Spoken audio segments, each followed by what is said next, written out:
Pierre souhaite insuffler une culture plus collaborative dans son organisation.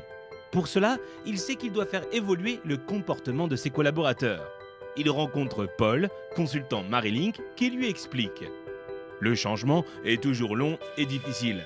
Pour changer durablement un individu, on passe par plusieurs étapes. Ah, et quelles sont-elles?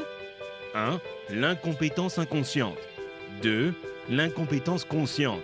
Ensuite 3. La compétence consciente. Et pour finir, 4. La compétence inconsciente. Excusez-moi Paul, je dois être incompétent ou semi-conscient, mais je n'ai pas tout saisi. Ok, désolé Pierre, je vais vous donner un exemple. Imaginez que vous souhaitez apprendre à jouer au tennis. Vous assistez à la finale de Roland-Garros et vous vous dites « J'ai bien regardé, un coup à gauche, un coup à droite, demain je m'y mets. Et à la fin de la semaine, je m'inscris à un tournoi. » Vous êtes incompétent, inconscient. Vous ne connaissez pas le véritable chemin qui vous reste à parcourir. Le lendemain, sur le cours, première tentative d'échange, vous ratez toutes vos balles et vous devenez conscient de votre incompétence. À force d'entraînement, étape 3, vous commencez à maîtriser vos coups. Cela vous demande une concentration de tous les instants. Vous devenez compétent conscient.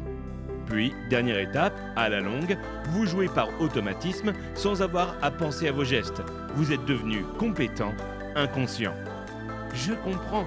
Pour évoluer d'une pratique inadaptée à une nouvelle attitude adaptée, mes collaborateurs vont nécessairement devoir passer par un apprentissage assez long. Exactement. Il faut prendre conscience des limites de ces anciens réflexes, mettre en application de nouveaux comportements, puis les pratiquer jusqu'à ce que ceux-ci deviennent à leur tour des réflexes. La tentation est forte de revenir à ces anciens comportements, car ceux-ci sont plus faciles.